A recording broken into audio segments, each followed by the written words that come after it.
Hello and welcome to Superpower Broadcasting. My name is Kevin Castley. Thank you for being with us tonight. Tonight we have a more casual stream lined up. We're going to be chatting with Jaeger DePeto. We've got a couple of serious issues on the table. However, this won't be as long or in depth of a stream as often is the case. I will be filming a few solo videos tomorrow, and so I've got to put some energy into that and plan those out. We, in this video, are going to be discussing the reaction of the so-called failed coup attempt in Venezuela by the tankies and the far left on Twitter.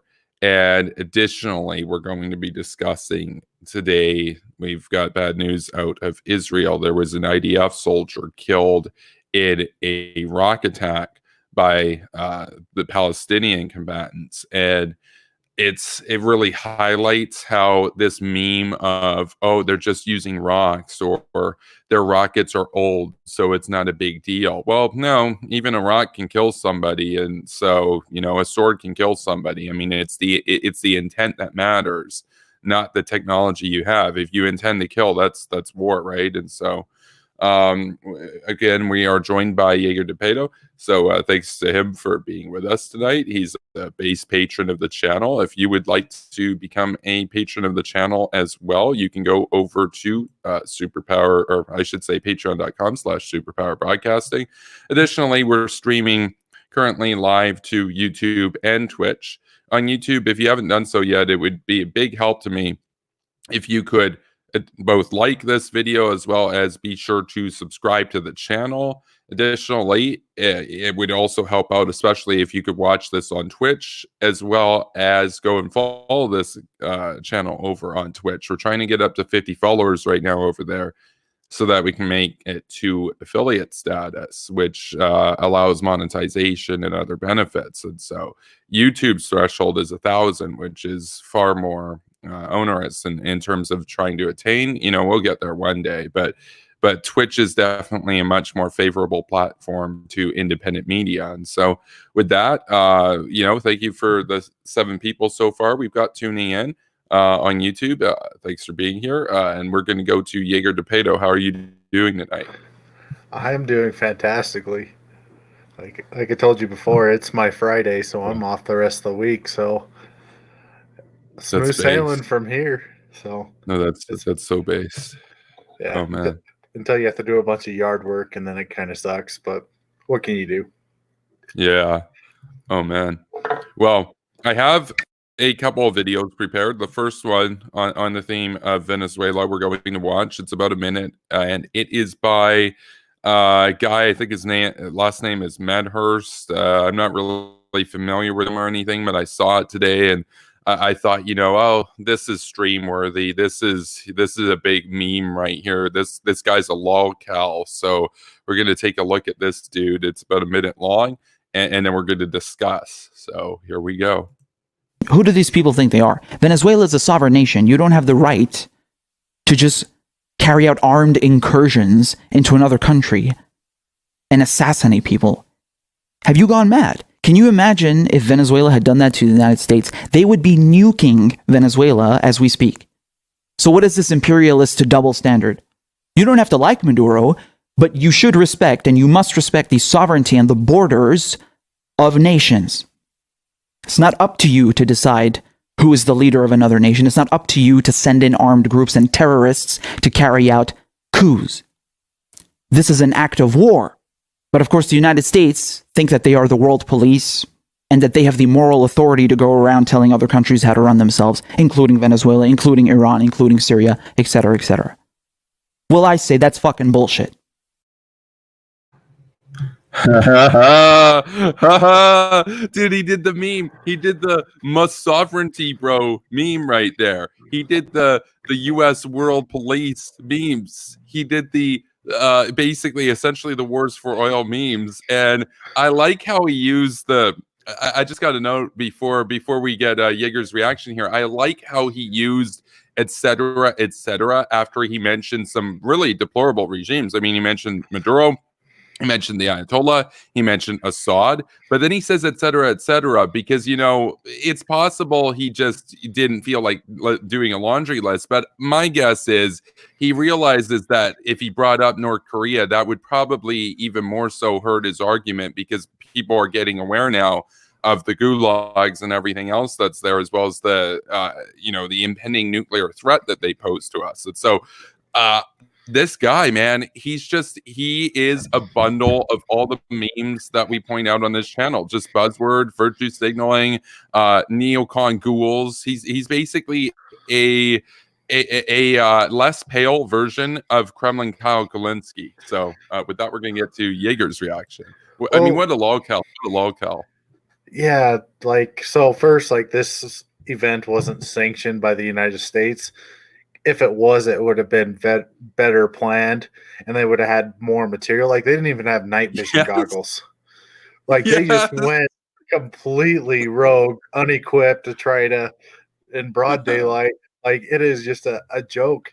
But as far as this point about Venezuela and the Maduro regime, the only countries that recognize Maduro as the leader are like Russia, China, North Korea, I would say Nicaragua, El Salvador, but the usual suspects. The rest, like Syria is also one that recognizes, but the rest of the world, the rest of the free world, all recognize Guaido as the leader of Venezuela. And so they want to talk about sovereignty in this, but they wouldn't say the same thing about Palestine and Israel, because they would support shrinking the state of Israel. So, yeah, but I want to say this guy's done another video that I commented on Twitter, but I can't remember what it was. But yeah. Oh yeah. No, I'm sure he has. Like, this guy's just a bundle of buzzwords, essentially. I don't think he has an original thought or an original argument in his entire inventory of talking points. It's all Noam Chomsky, Edward Said, Westphalian, paleo moronic arguments, essentially. I'm sure he's not a paleo conservative. I'm sure he fancies himself to be like some ultra revolutionary far lefty kind of dude, but of course he'll defend Baathism, and it's like, okay, so you're cool with fascism. And I like how he points out there, he's like, the US thinks they want to be the world police. I'm like, I wish the US was acting like that. We got Trump in the Oval Office right now, who's kowtowing to fascist Russia, who's singing praise of Xi as she goes in and tries to consolidate control over the South China Sea. He's, writing beautiful love letters to Chairman Kim, Fat Commie Kim. There isn't a communist dictator in the world he hasn't fallen in love with. And in Maduro's case, at least, the Trump administration has recognized Guaido, which is good. But they really haven't done much at all in terms of offering material support. I mean, as you point out, that the so-called coup or whatever, it's a meme, basically. So, you know. Yeah. It's kind of tough to form your opinion when the only TV shows you watch are the Young Turks, Kyle Kalinske, and Sam Cedar. So, and Michael Brooks. Don't forget about Michael Brooks. Yeah, he may be a little too high class for Michael Brooks. He likes his progressives a little bit more classy, a little bit more angry. Man. Yeah, no, Michael Brooks. Yeah, Michael Brooks, that guy. I mean, he's legit. He's not just a North Korean apologist or whatever in the typical sense of these guys. He's like, he's really into it. Like, I mean, these guys. That's the thing. He talked there about double standards. I'm like, there is no double standard. The fact that this guy thinks that the United States and the thug Maduro are on any level playing field, it goes to this Westphalian delusion with these people where sovereignty is more important than human life. I mean, I forget who it was who was commenting in the chat, but there was somebody who had pointed out, in reference to, my sort of strand of neoconservatism, he was saying, neocons understand that human lives are worth more than abstract ideas, basically. And for this guy, this abstract notion of Westphalian sovereignty is worth more than 3 million plus people starving and having to flee their country, which of course goes back to this irony, which is that the Venezuelan people don't have any control over their country. I mean, when you want to talk about national self-determination, the Venezuelan people have to flee to Colombia and the surrounding region. And it's like, well, if you wanted the people to have, sovereignty over their own country, Maduro would be out. But Maduro, of course, he has the generals on his side. They beat anybody who opposes them. They kill people who oppose them or are allegedly opposing them. It's like there is no national self-determination. This guy views the country, his frame of reference for the country of Venezuela is Maduro, the associates around him, and their oligarchical cronies. Like, that is Venezuela to him. The millions of people that live in Venezuela, no, they don't matter, because it's like it's the old Westphalian model.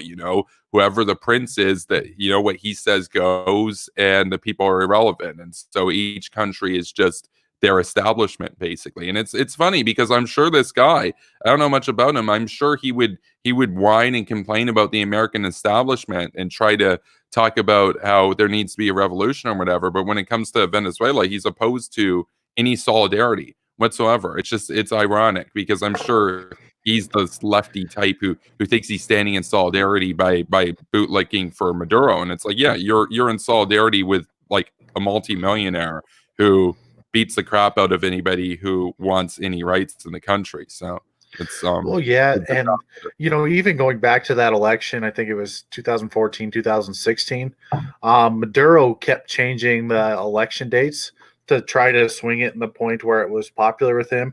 He would buy people off and threaten people to financially kill them. And then he would also imprison his political opponents. Some of them weren't even allowed to run. Like, they got disqualified by the committee that's also run by Maduro. And then there's the extrajudicial killings that also go on in Venezuela. If your voice gets loud enough in opposition to Maduro, you either have to leave the country or you're going to die.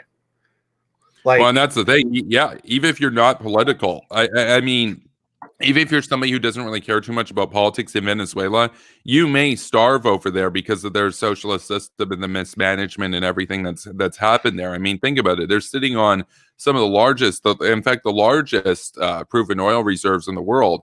And their government is so incompetent and so toxic and so hostile to the international community that instead of working with international corporations to extract it and enriching the people as well as the companies that are involved in it, they're just sitting on idle, unused oil, untapped oil, because the government is too incompetent to either drill it or reach out for assistance to help and get a big cut of it, obviously. And it's like, I mean, it goes kind of back to what Reese was talking about in his video that he did in reference to Kremlin Kyle Kulinski's pathetic parroting of Venezuelan state TV of Telesur propaganda as his sole source to argue that the United States was basically seizing food that was bound for Venezuela, which was a complete lie. It was a complete fabrication. In that video, Reese of Nightmare Fuel, he talked about how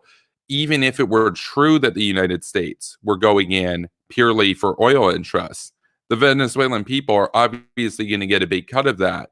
And even if they're not getting 100% of the revenue, they're not even able to drill it right now because of the mismanagement. They would be far, far better off sharing in the profits of the oil industry and becoming, like a UAE or a Norway type of place, rather than this stagnant, drab, bleak, tin pot despotism of not an American socialism, essentially. And so when it comes to this altogether, this idea of freedom, the idea of human dignity, everything there. I mean, again, I'm talking about starvation. I'm talking about basic human needs.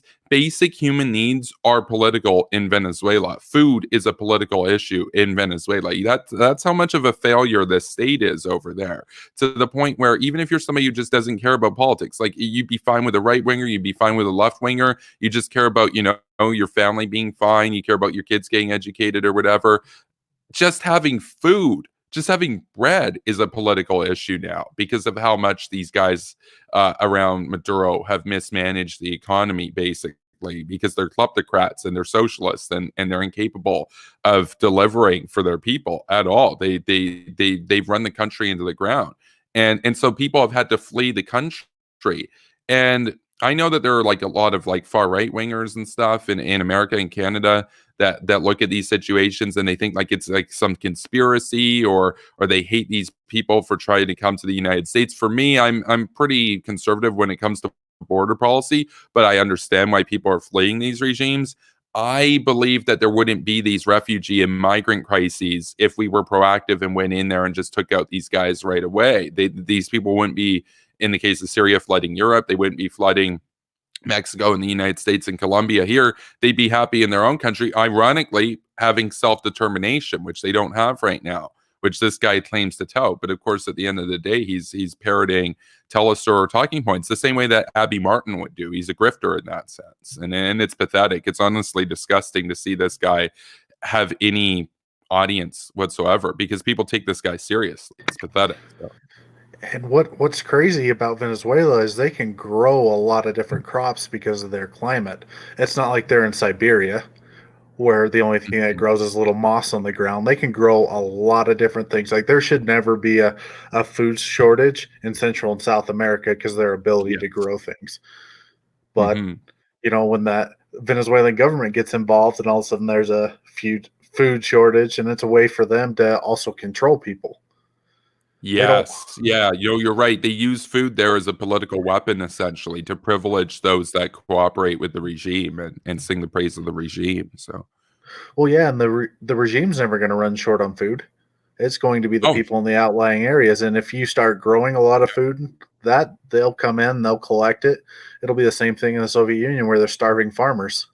Yeah, that's right. I mean, the Holodomor, right? It was that anybody who was accused of hoarding food was basically executed. And of course, the irony of the Holodomor in the Soviet Union, obviously the Soviet Union is a far more egregious example of this, but it really goes to I should say the doom that comes with the true believers of these systems. And fortunately, in the case of Venezuela, most people are very skeptical of the government. They know it's a kleptocracy. They just don't have the power to rise up. And America has let them down and it hasn't offered any substantive solidarity with them in terms of material assistance or just outright intervention there, which I would like to see. The unfortunate fact of the matter in the Soviet Union during the Holodomor in 1932, 1934 in Ukraine, where Stalin starved to death 10 million Ukrainians. The irony of that is, if you read, I believe it's entitled, I forget, it was a while ago that I read this book, but the book was basically, Confessions of a True Believer. And it was written by a man who worked for the NKVD basically on behalf of Joseph Stalin and went in there, and he was a true believer. And he went in to do the grain requisitions where they would go in and they would go after kulaks, identify kulaks and go and take their bread and all this stuff. And what he found was that, and what really shocked him was that in some cases, in order to consolidate political power, what Stalin did was he had actually some of the so-called kulaks. They were able to just kind of hold on to their grain and they didn't really requisition their grain. But the irony of it was that this man in the NKVD was actually ordered first to requisition grain from the collective farms. In other words, if you were a farmer who said, in Ukraine, I'm going to comply with the government's orders. I'm not going to hoard anything. I'm not going to try to maintain my own land. I'm going to join the kolkhozes, basically, and go and be a collective farmer. They were starved first. They were starved into submission first. And you're like, but these people did everything right. Why would Stalin do that? And the point was, it was that he wanted to prove that it was twofold. He wanted to prove that if you cooperated and did everything right, you were not owed anything by his regime, and it was a great weapon of terror in that sense.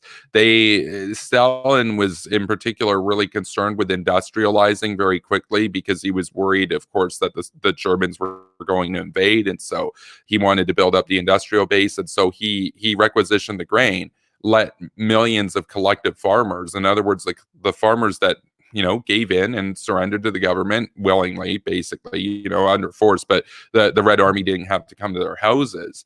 They were the first to starve to death, was the irony of it in that sense. Like, don't get me wrong, Stalin, of course, had a lot of the so-called kulaks murdered, but the irony was it was the true believers that were the most likely to die of starvation, because the Soviet government viewed them as basically feeble-minded Ukrainians, and Stalin hated Ukrainians, right? So he saw it as a double victory, because he was able to take their food, use it to feed the only people he cared about, which were industrial workers in Russia. And he was able to also kill Ukrainians en masse. And so the good news in Venezuela is that Maduro's far more incompetent than Stalin and couldn't manage anything like that.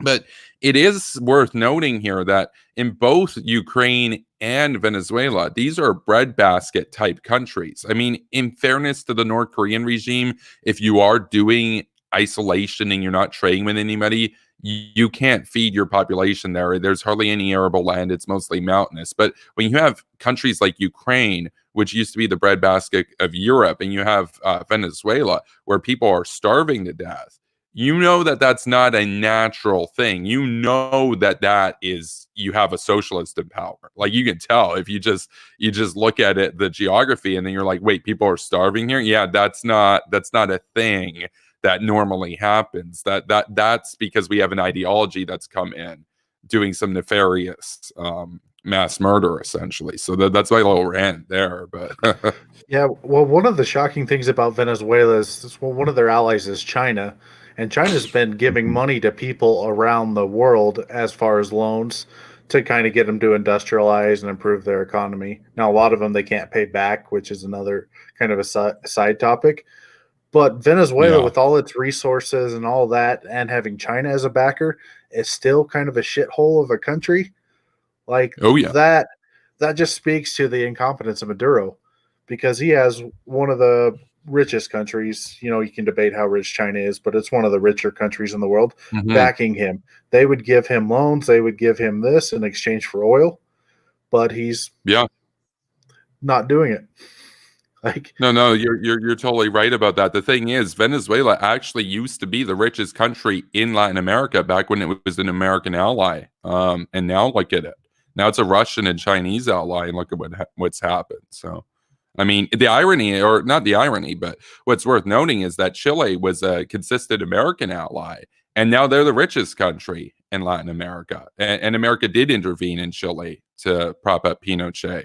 So, I mean, again, this isn't like, obviously we're against dictators, but again, it kind of goes to the point that I always talk about. You're better off with a pro-American dictator than a pro-Russian dictator. So, yeah, and Latin America is kind of a tough one too, as far as intervention in the United States too, because they're more kind of socialist inclined, no matter which country you go up and down the board, and they're more inclined to have a dictator. Because even Brazil is technically a democracy, but there's a ton of problems in Brazil, and then Argentina, of course, harbored Nazis, and there's some issues there.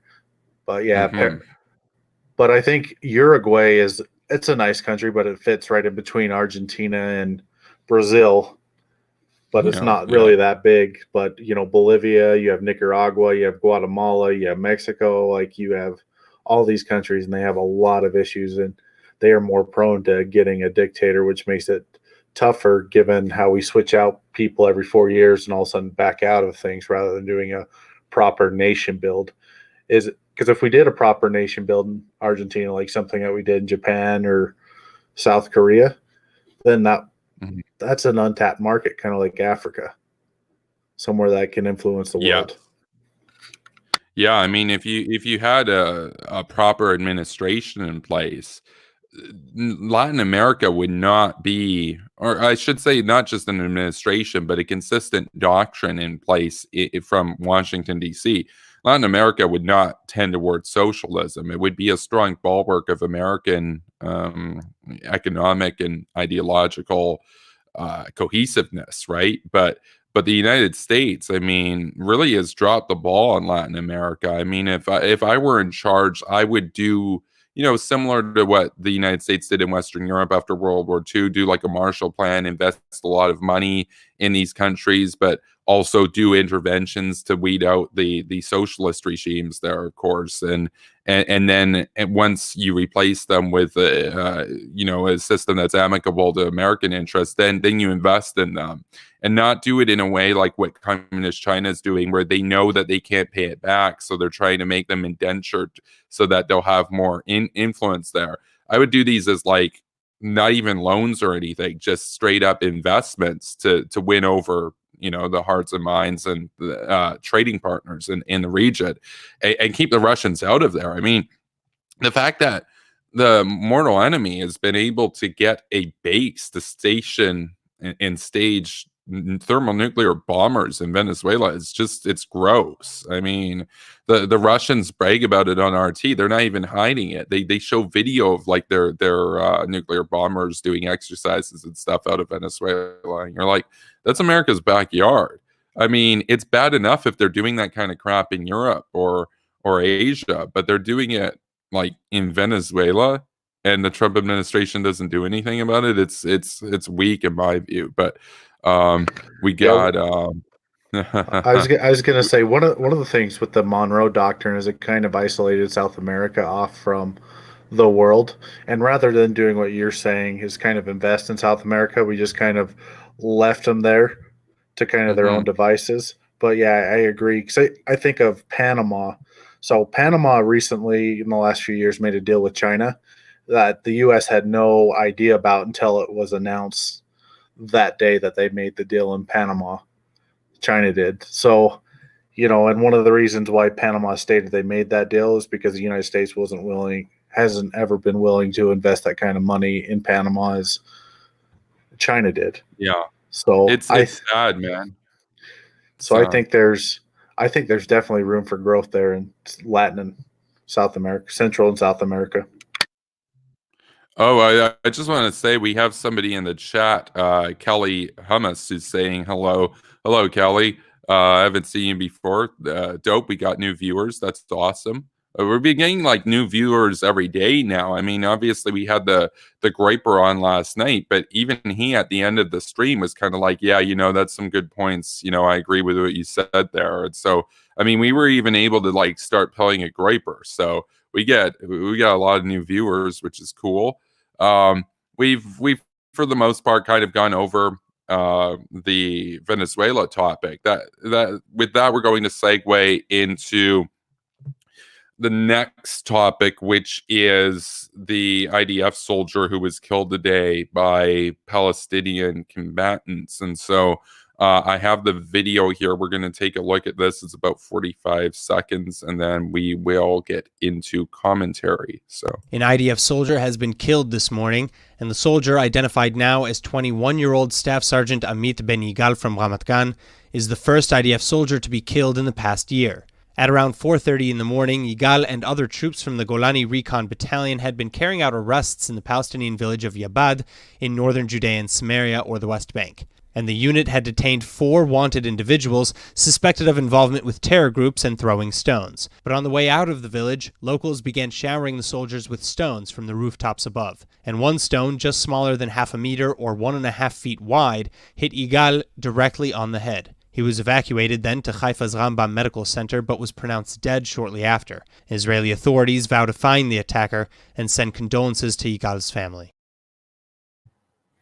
Yeah, so you see there's this whole meme that's been in the discourse for a long time. Then it's like, oh, well, you have to side with Hamas, or you have to side with the Palestinian Authority because the IDF is using advanced weapons and all they have is rocks. And it's like, it goes back to the point that I've made on this channel for a long time. I don't care what weapons you're using. If you intend to kill, you can still kill with anything. I mean, a knife can kill people.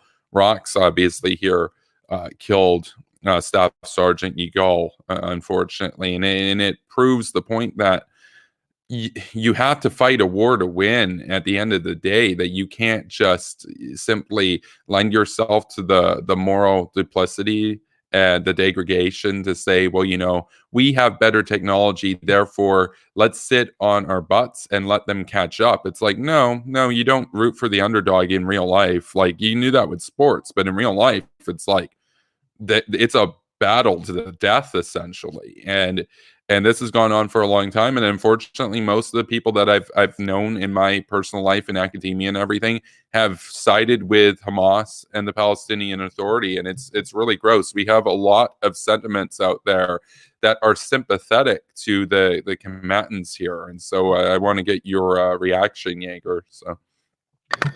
Yeah, it seems like they were just doing kind of a small scale raid, going in, capturing some high value targets.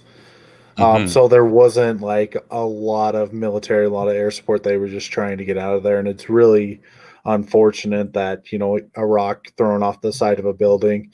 If it was like a total war, they would have just leveled the building that they were throwing rocks and the combatants, but they were just there doing kind of a night mission, and it's really unfortunate. And this kind of event, like you said, it's been going on forever, and I think it would be good for the United States, Canada, UK to kind of intervene and try to figure out a way if there is a solution that could prevent this.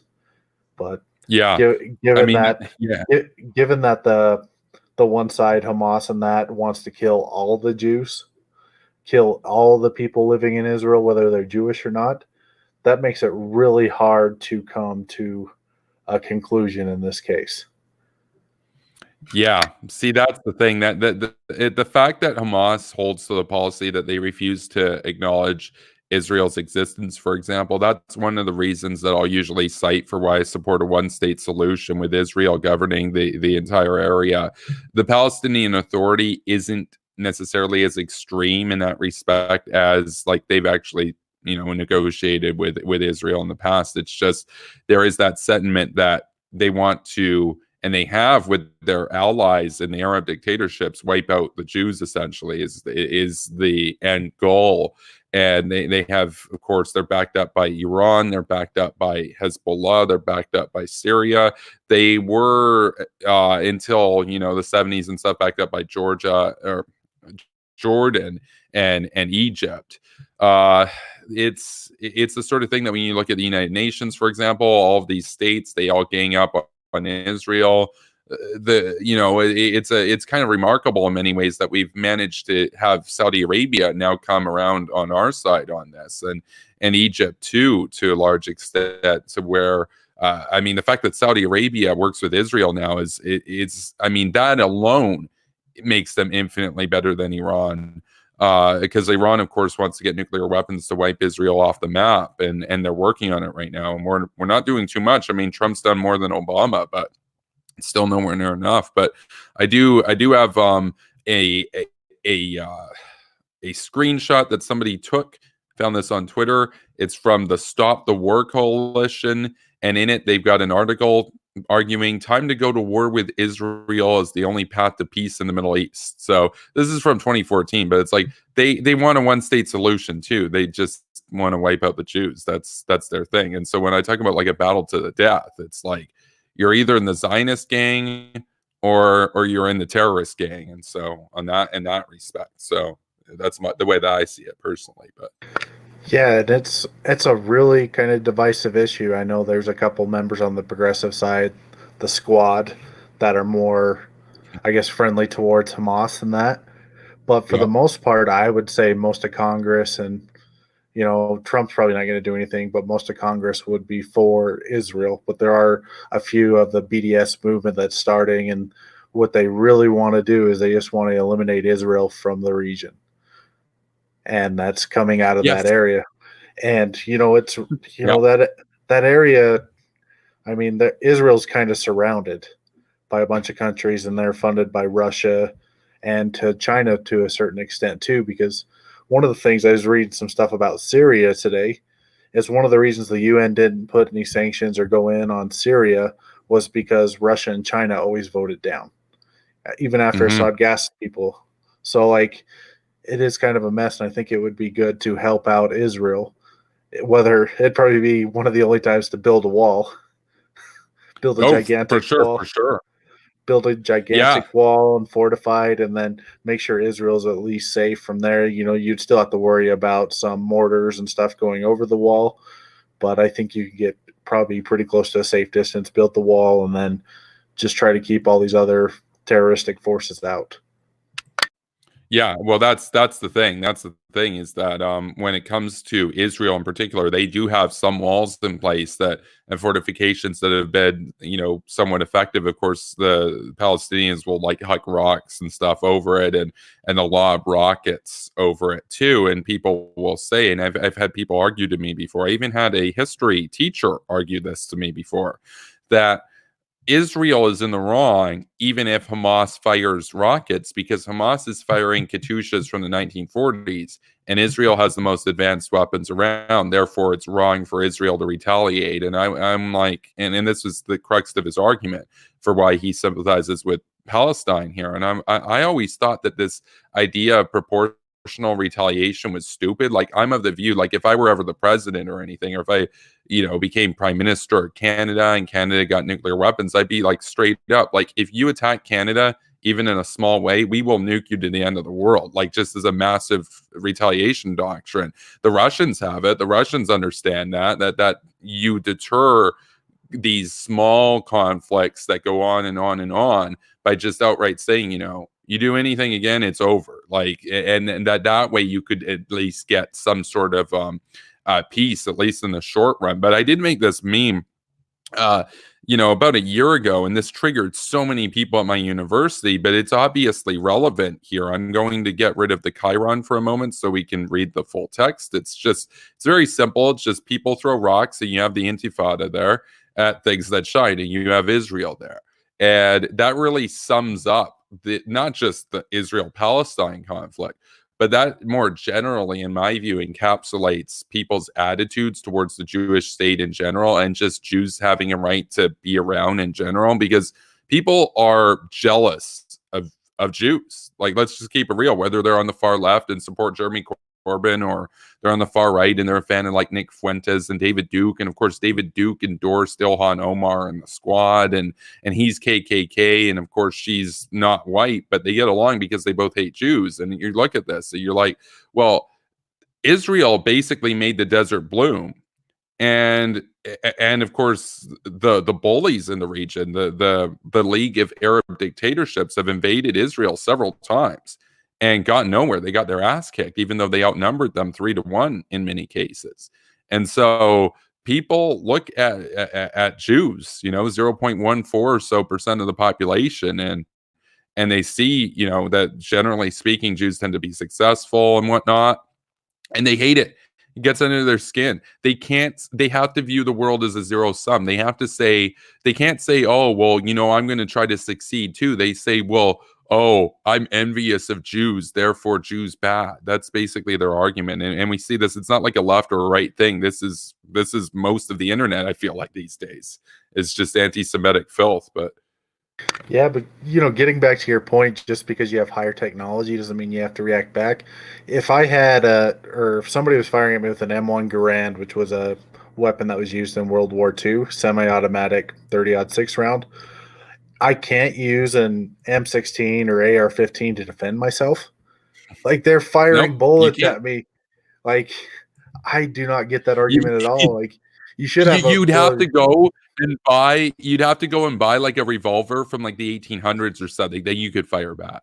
It's like, that's literally their argument. I'm like, how is Israel even supposed to retaliate then? Because where are they supposed to go?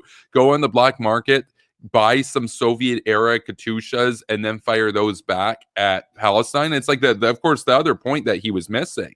And this is a common argument. I mean, I bring up my history teacher, yet everybody in the class except for me was on his side on this. And these are all people that fancy themselves as like educated or woke or whatever. They don't understand that, like, the more advanced technology you have in war, the lower the collateral damage tends to be per use. And so if Hamas fires, say, 100 rounds of Katyushas over at Israel, they may kill some civilians.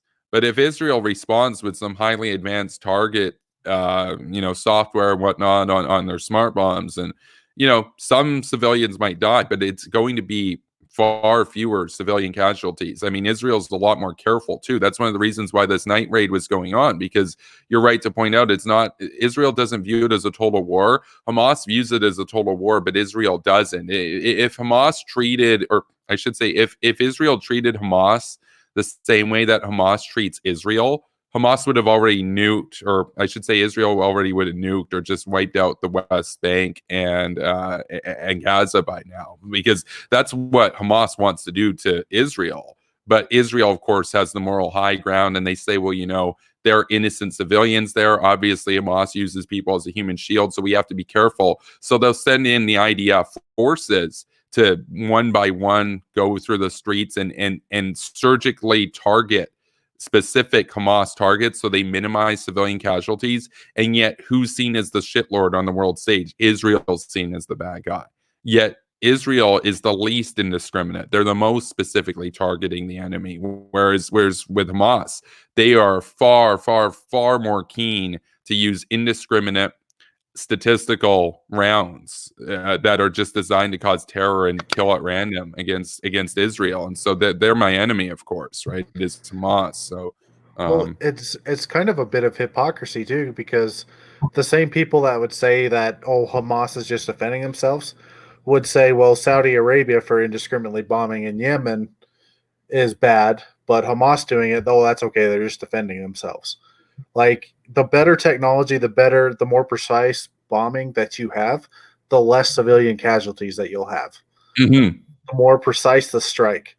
And so, like, them lobbing rockets, them lobbing mortars, them throwing rocks or bombs over the walls that already exist, like, that is a lot worse than going in and doing targeted raids. Or in this case, they were looking to capture guys. They were looking to capture them. They were looking to capture them, bring them to justice, rather than going in there and just killing them. It would have probably You're right. It would have probably been easier for them to just go in there and kill them. For sure. And I mean, I got to keep it real with you. If I were the prime minister of Israel, I'm not sacrificing young IDF soldiers to give the benefit of the doubt to try to like get these guys alive. I would just certainly, some civilians would be killed in that. But at this point, it's been 70 years. They got to get rid of, like, they have to do it on their own at this point. They've got to get rid of the terrorist groups that govern them, essentially. I mean, I know that there have been elections that have been done in Gaza where people, I mean, Kyle Kulinski has made this point before, I believe.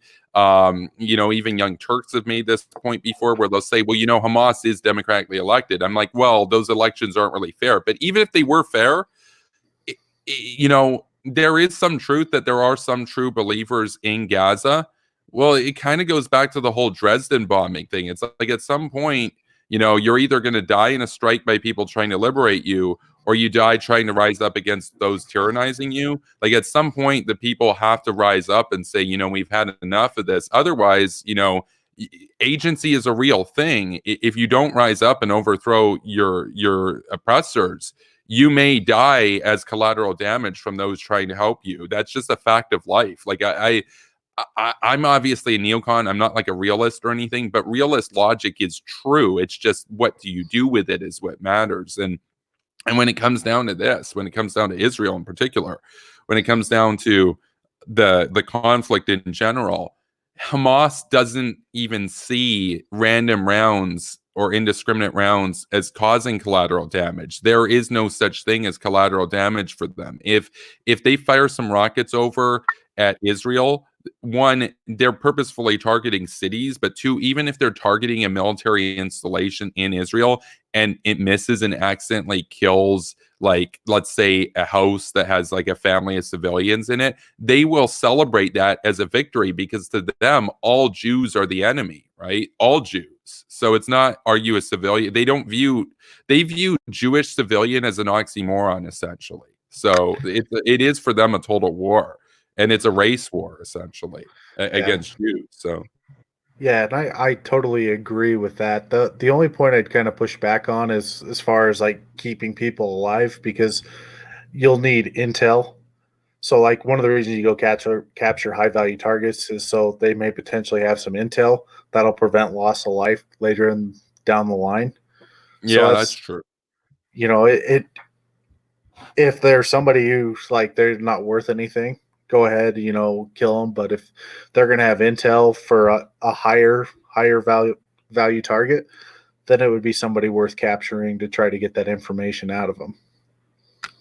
No, you're right. It's such an unfortunate situation because it's not like the case in the United States or in Canada where you sign up for the military because you want to fight for your country. You want the benefits of being in the military and everything. In Israel, it's forced conscription, which is like I understand why they have to do it because they're ganged up on by these bullies and these Arab regimes nonstop, essentially. So they're surrounded. They're outnumbered. They are up against these regimes that want to wipe their entire race off the face of the earth, and so they have to do conscription. It's just given that context, I gotta keep it real. If I'm running a country and I know that my soldiers are conscripts, I'm going to be less precise in terms of those surgical strikes against the enemy than I would if I know that all the troops signed up for it willingly, where it's like they've agreed, they know what they're doing. That's not to say that these guys aren't brave in the IDF. They're courageous as hell, right? But if you got a conscript army, you can't be as precise with the enemy. That's my attitude. I'm the kind of person where it's like if I'm hired to be the prime minister of Israel, I'm going to value an Israeli life way higher than I am anybody who's working for Hamas or the Palestinian Authority. So because it's a conscript base, like that's the thing. They're in a battle to the death, and it sucks because they didn't ask for that. They didn't ask for the Holocaust. They didn't ask for the pogroms. They didn't ask to be ganged up on. This is the world that we are born into, essentially. We're divided between a world that is encompassing, the free islands of freedom and oceans of oppression and tyranny. And Israel is the bastion of freedom. It's the only democracy in the region. It's the only place in the region that you can in any way live your truth and live a meaningful life. And it sucks, man. It sucks. And we need to be doing more to stand with them for sure, in my view, because there are people in our countries, in Canada and the United States, in Britain and so on and so forth, who are right now lobbying our governments to sanction Israel. I mean, there were people that I got into a Twitter war. I was kind of casual about it today that were basically making the point that, all these sanctions on Venezuela, they're the problem. They're egregious and everything. Those people have like Palestinian flags and stuff in their profile. They got the rose in their profiles. I'm like, there's a 99.99% chance these people support sanctions against Israel, but here they are saying that we can't sanction Venezuela because it's, quote, economic warfare, but then they're admitting they want to do economic warfare against Israel. Ilhan Omar is the most prominent of these idiots. She said that it would be a gross thing to put sanctions on Iran, that it's economic warfare against Iran. At the same time as she's out there going to BDS rallies and stuff. And so what's BDS? It's boycott, divest, sanction. So by her own logic, she's saying you can't do that against Iran because it's economic warfare. So she wants to do warfare against Israel. She admits it's warfare, but she doesn't want to do it against Iran. But Iran is our enemy and Israel is our ally.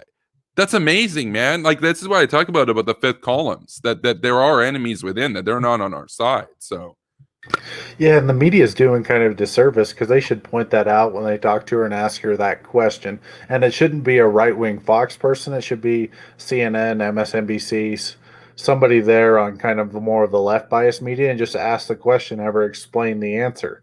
Like, how come you support this in Israel, but you say it's an act of war in Iran? Do you want to go to war with Israel? And then have them try to explain kind of how people would see that as kind of hypocritical. Yeah, I mean, it's not even just hypocrisy. I mean, it would be hypocrisy if, say, for example, she said you can't do economic sanctions against Iran because it's economic warfare, but then she's out there arguing for economic sanctions against North Korea. You could say that that's hypocrisy. You could say, well, that's kind of a double standard. It's like, you're saying like these are two enemies of ours. You're saying we can't do one because it's warfare, but the other we can. That's kind of weird. But she's not doing that. She's saying that we shouldn't do the sanctions on an enemy and we should sanction an ally. That's even worse. Like, that's even worse. That's as bad as it can get. Like, she's not on our side, man. She's on their side. So, I mean, yeah, it's the I'm same not saying thing it's with. Manchurian Candidate. I'm not saying it's Manchurian Candidate where like she went to like some covert room and they brainwashed her and they've got her like, you know, she's on a mission and she's on their payroll. I just think she's an absolute idiot who wants to be woke and she's virtue signaling for fascist dictators. So, Well, it's the same thing. They say the same thing about Saudi Arabia too. So any of our allies that go against kind of this section of people because they're progressive, they're standing up for the little guys. So they have to stand up for these terrorists and they have to stand up with these people committing human rights because yeah. the reason why they're committing human rights is because of the United States, Canada, UK, and Israel. It's the reason why if we all left the world, then the world would be a better place. These guys totally wouldn't go in and do a bunch of stuff if we just all isolated to our own little countries.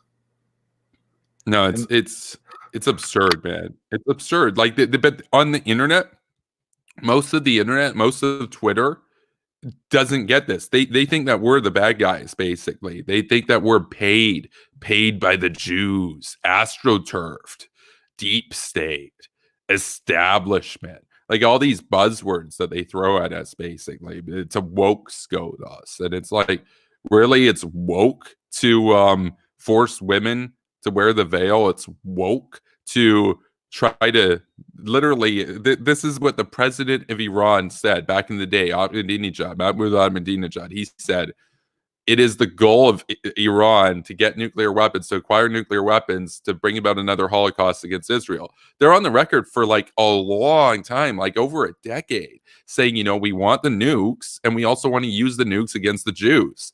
But here we have progressives and stuff say, no, they just want it for peaceful energy purposes. It's like, really? Then why are they enriching above 2.53%? Why are they trying to get to 90% enrichment levels for weapons grade uranium? And why do they want plutonium? Like, really? I mean, it's so obvious. It's so obvious. Like, I just Ben Rhodes.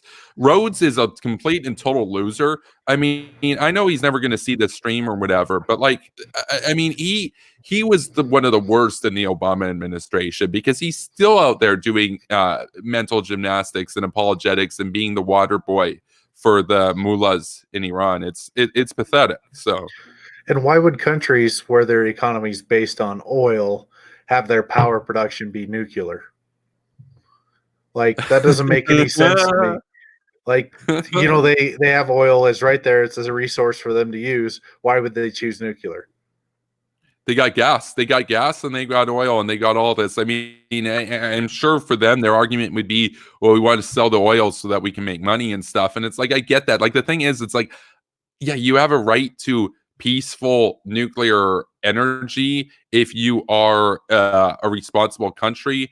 I mean, like, I've got criticisms of France, for example. I'm not really too much a fan of their government, of their doctrines going back decades, but they're for the most part responsible when it comes to nuclear energy. Now, of course, there's a big caveat to that. They tried selling yellow cake over to Saddam, and the Mossad had to blow up the ship in their port. And, they kind of got caught red-handed with that. But for the most part, they're fairly responsible. You can look at a country like Canada. Canada can use nuclear energy responsibly. United States obviously can use it responsibly. If Norway wants to go with nuclear power plants, I'm not going to have an issue with that. You can say, well, I mean, you've got other means of power, but you want to go with that, that's cool. But Iran, they've already told us. I mean, even if they didn't let the cat out of the bag, even if they didn't take the mask off, it's pretty obvious what they want to do. I mean, they've been a hostile country for 40 years. They've had anti-Israeli rhetoric for 40 plus years. It's like, yeah, you can't let that country get nuclear weapons, because then when they use them against Israel and Israel has to retaliate with nuclear weapons, now you've got a bloody mess on your hands that could have been just completely averted by keeping the thugs from getting the guns. It's like, I mean, it's such an easy thing. We saw this with North Korea too, but we're not learning any lessons. Trump, for all of his tough talk and for pulling out of the Iran nuclear deal, he really hasn't done enough to get tough on them, in my view. I mean, they've really been able to get away with some egregious stuff. They bombed the Abqaiq oil refinery in Saudi Arabia. They obviously fired missiles at a U.S. air base, the Al Assad air base, that a lot of servicemen and women there now have brain damage as a result of it. They shot down a U.S. drone, and Trump said, well, it's not really an act of war because nobody was killed in it. And it's like, yeah, but by that logic, Iran could shut down the U.S. power grid, and just because nobody was technically killed when they shut it down, and it's like, okay, I guess it's not an act of war.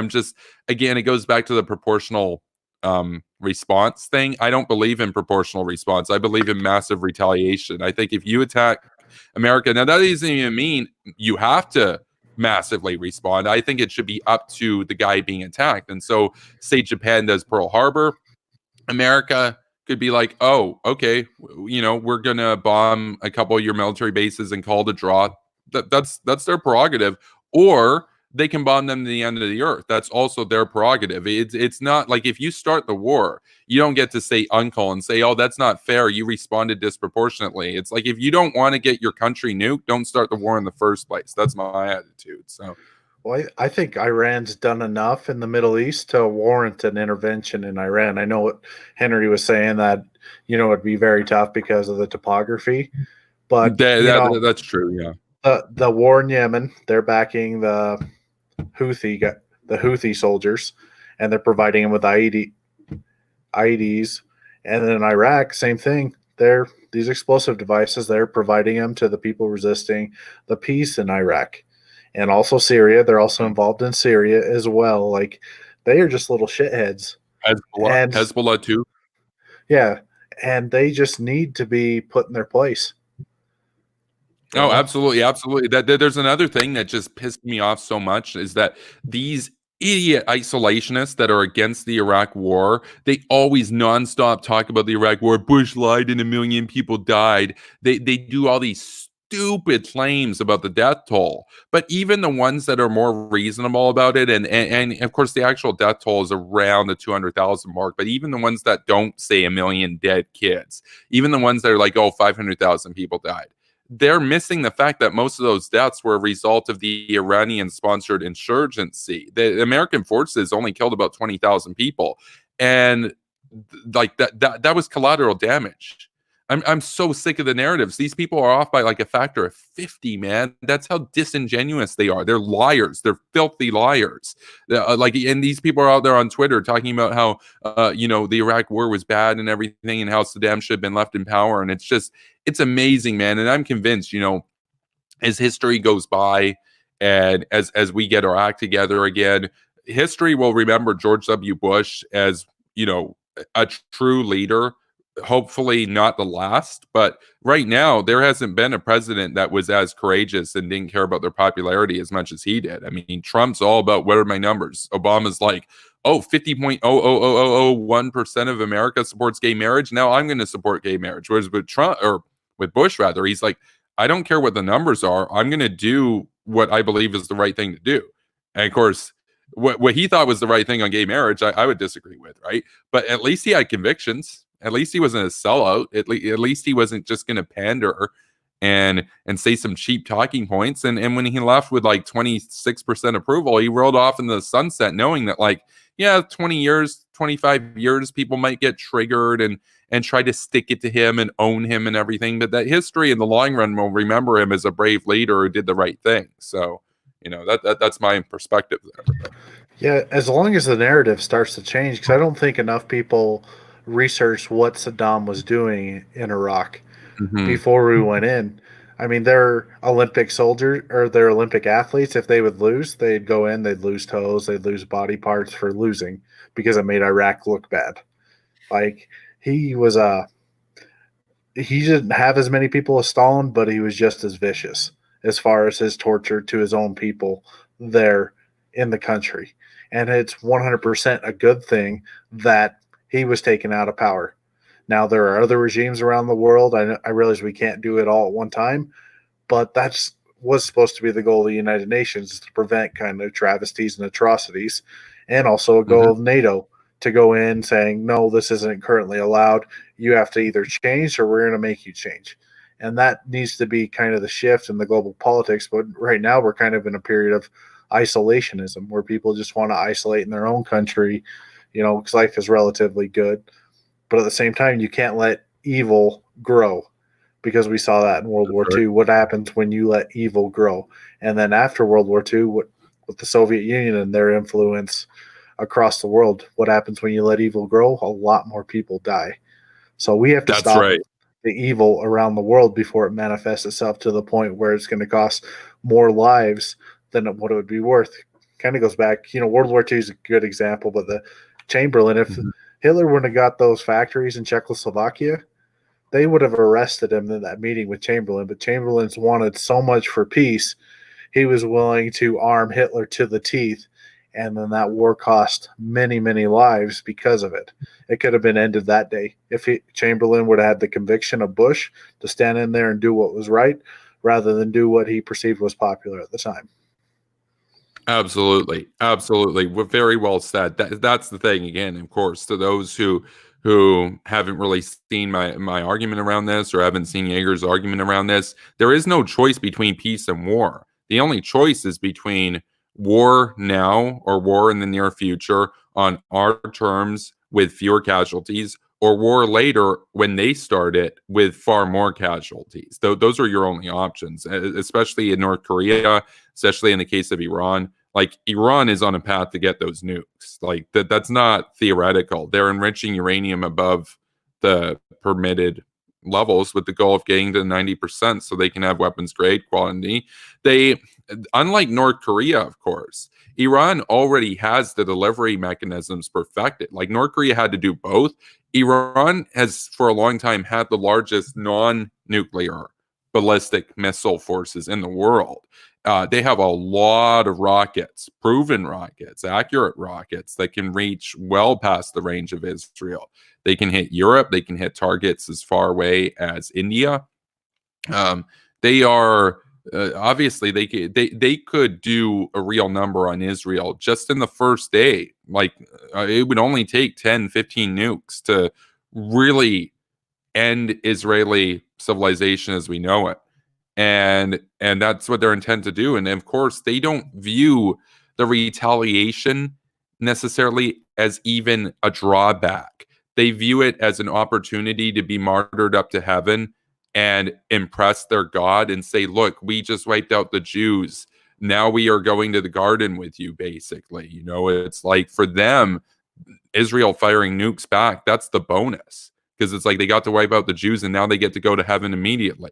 That's their attitude. So they don't care about their country. They don't care about what happens to the people or whatever. They don't care about the territory. They view the territory as basically the vassal, the conduit through which they can deliver their basically their Holocaust against the Jews. So, but they can never be allowed to have nuclear weapons. It's unacceptable. Like, I mean, a nuclear war against Iran is preferable to them. A preemptive nuclear strike against Iran is preferable to them getting nuclear weapons. So, because then there's a nuclear war anyway. So, and that's the thing I don't get about, like, the Palestinians with Iran getting those nukes. Like, even if Iran nukes Israel, the Palestinians aren't going to go in there. They'll die because of the radiation. So, like, it doesn't make sense for that aspect. But I know there's some, like, not all the groups in Israel agree with the Palestinians as well. Like, they're not, like, totally favored by everyone else. Iran just hates Israel, but more than them. Like the Palestinians. Yeah, Iran doesn't even care. Like, it kind of goes back to the Persian chauvinism and whatnot. It goes back to this idea that, like, yes, they'll use it to champion. They'll use the Palestinians basically as a prop so that they can champion themselves as, like, the defenders of the Islamic world against the Jews, because they'll try to point out how Saudi Arabia, you can't look to them for guidance here because they're in a Cold War with Saudi Arabia where the Shiite revolution is trying to prove themselves to be the true headquarters of Islam against Mecca and Riyadh and all this sort of stuff over in Saudi Arabia. And of course, Saudi Arabia, again, big credit to the royals over there. They do work with Israel. They were hostile in the past, but they've come around, and that's remarkable. But Iran, on the other hand, says, well, Saudi Arabia let down the Palestinians, so we're going to fight for the Palestinian rights. But of course, they view them as, like, Arabs. Like, they're not really too interested in the well-being of the Palestinian people. If all of Palestine died of radiation in order to wipe out the Jews, they wouldn't care, man. They wouldn't care. Like, the whole goal is to wipe out the Jews. Like, that's their point. That's their purpose for existing. And like, John Bolton understands this. There are leaders in America that understand this. Unfortunately, it's just that Donald Trump is in power, and he wants to like make peace with the Taliban and Kim, and he wants to go soft on Iran and stuff. And it sucks, man. Like, imagine if John Bolton was president right now. Iran would never be getting nukes. Like, he wouldn't even entertain the possibility of letting them do what they're doing now for another day. It'd be over. Like, he'd go in and kick ass and take names. So, yeah, at a minimum, there wouldn't be an Iranian that would step foot in Iraq, and there wouldn't be an Iranian that would step foot in Yemen. They would be quarantined to their country. They would have to respect other countries' sovereignty, right? Yeah. There, if he was president, I think that would be a minimum. The maximum would probably be, you solve the conflict in Syria, and you solve Iran, and then, you solve those two things. Pretty much all the other dominoes in the Middle East take their spot, because then Russia doesn't have a warm water port in Syria, and they don't have an ally in Iran in the region. So Russia's kind of shut out of the region, in which case I imagine they would probably try to take Georgia and Azerbaijan as a consolation. Right. But no, you're right. They would be so triggered, because their whole project for expansion in the Middle East would be just completely routed with that. I mean, they're relying, because they know that they would lose against America. They can't even entertain the possibility of fighting America. They would just have to back down and take it, because they know that America would kick their ass in a nuclear war. And so they have to bow down. Putin always bows down. Like, when Turkey shot down his fighter jet, he was all talking tough, and then they shot him down, and he was like, oh, I guess we're gonna back off into the woods. Like, he's a bully, right? Like, he'll pick on you if he thinks you're weak, but if you fight back, he's like, oh shit, like, oh, that's scary, that's spooky, man. Like, classic bully. All you have to do is show that you mean business, and he won't mess with you. It's like, it's as simple as that. I mean, I wish that we had leaders who meant business, like, it sucks, man. So, but yeah, but it could be worse. It could be Turkey, who's pretty much just a prostitute in the Middle East. They'll work with anybody as long as it benefits them. They're just out there on the street making money. Oh man, with that, I mean, we are over the hour mark now. I wanted this one to be a shorter stream because I got to film some videos tomorrow. Tomorrow I'm working late, so I'm going to be streaming tomorrow at 10:30 p.m. Pacific, and then the next day I'll be streaming early in the morning at around 9 Pacific time. Things are, schedules changing now that the economy is like opening up here and everything, and hours are longer and stuff. And so with that, and shifts get transposed later. With that, we're going to go to Jaeger here for your closing remarks. And thanks for coming on tonight. It's a good chat. So yeah, thanks for having me. The first thing I'll say is probably about Venezuela. Really, it's coming from kind of both sides of the horseshoe, the progressive left and then the alt-right. The alt-right more because they don't want to do anything there, and the progressive left because they have a tendency to like Maduro. But Maduro's an illegitimate president. He's done a lot of things that should get him hanged in The Hague. There's a lot of crimes against humanity that are happening in Venezuela, and these people that are standing up for it, that are saying, well, we need to stay out of there, we need to mind our own business. You know what? Those people are absolutely incorrect. We need to go in there, we need to solve this problem right now. And then with Israel, we need to solve that problem as well. You just need to go on a problem-solving quest. We'll call it intervention calculus. So that's all I have. Yeah. Oh, man. Well said. Well said. Thank you for coming on. With that, we'll go to my closing remarks here. It was, dark themes for sure, but, we went over the subject matter, and we offered our perspective here. And of course, this perspective is not something that you're going to see on the internet much at all. And I mean, it's also something that you're not really going to see in the mainstream media, because of course, contrary to what the establishment figures on YouTube and Twitch, who, Kremlin Kyle Kalinske, Neckbeard Jimmy Dore, Abby Martin, all these people, they basically make up our establishment on YouTube, established media, where they got hundreds of thousands of subs, they get all this money each month, and they parrot anti-American talking points. They would at least characterize mainstream media as being like, oh, all the neocons and stuff, and all the hawks. Yet if you actually watch mainstream media to keep up with them, which I do, they're very anti-interventionist. They never really entertain the idea of intervention. They're more neoliberal than anything else. They're more open to trade, or they're more open to, tit for tat responses, and they're not really, you never really see anybody on the mainstream media advocating for actually getting down to business and just outright taking out these regimes and getting rid of the problem once and for all and building a liberal world order that's global. You don't really see that. It's more just it's a reaction. It's, oh, Iran did this, maybe we should do that, this sort of thing. And it's like, you don't really see very much at all. I mean, there are other channels on YouTube you can watch, like Conversations with Bill Crystal, for example. He talks about this kind of stuff. But apart from these sorts of channels here, or of course my channel, and of course like Reese and Nightmare Fuel, for example, you don't really see. And also, of course, Jay of the War Cattle, go subscribe to him for sure.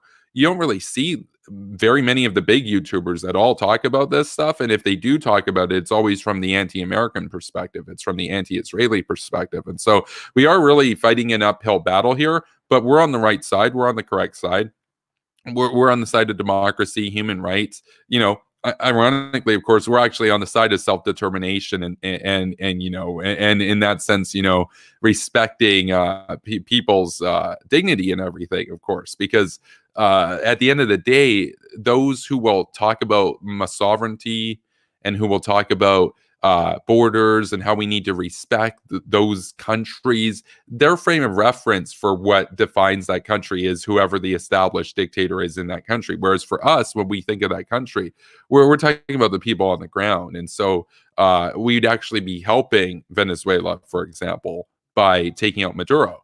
But of course, to the lolcow that we watched earlier, he defines Venezuela as Maduro because he's a bootlegger for their establishment. Sure, he'll tell you, he'll whine about our establishment all the time in America and Canada and talk about inequality and everything here, but he's totally fine with bullies and thugs and grifters and kleptocrats and oligarchs in Russia and Venezuela, because Westphalian sovereignty is more important than human lives for him. And of course, at this channel, we value human lives, we value human dignity, we value freedom, we value individual rights higher than any abstract notion of sovereignty. And of course, we also care about the national interest and our security. And of course, it is indisputable that American, Canadian, Western security will be advanced and strengthened by being proactive and taking out these regimes before they get nukes to use against us. And so with that, I thank you for watching.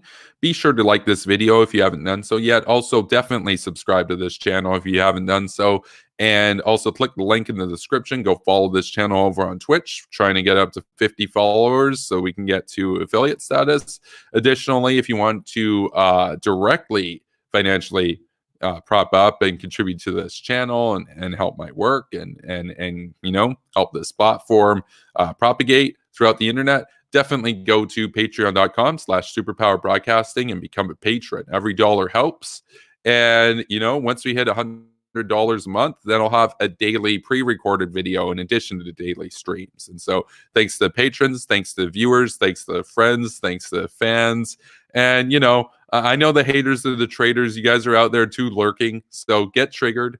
And thanks for being with us tonight. And definitely thanks to Jaeger for coming on. And I'll be back tomorrow night. Have a good night, everybody. Peace.